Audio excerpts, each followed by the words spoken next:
How to change your statue on Microsoft Teams. Hello guys, in today's video I'm going to show you how to change your statue on Microsoft Teams easy and fast. So all what you have to do guys is just go to the app.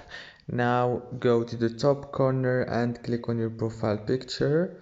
Click on it like right here. Now you will find some options here.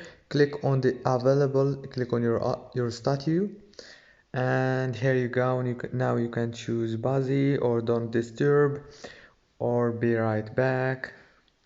It's very easy, just click and it will be updated. If this video was helpful, please don't forget to like and subscribe, and thank you so much for watching this video until the end. See you later.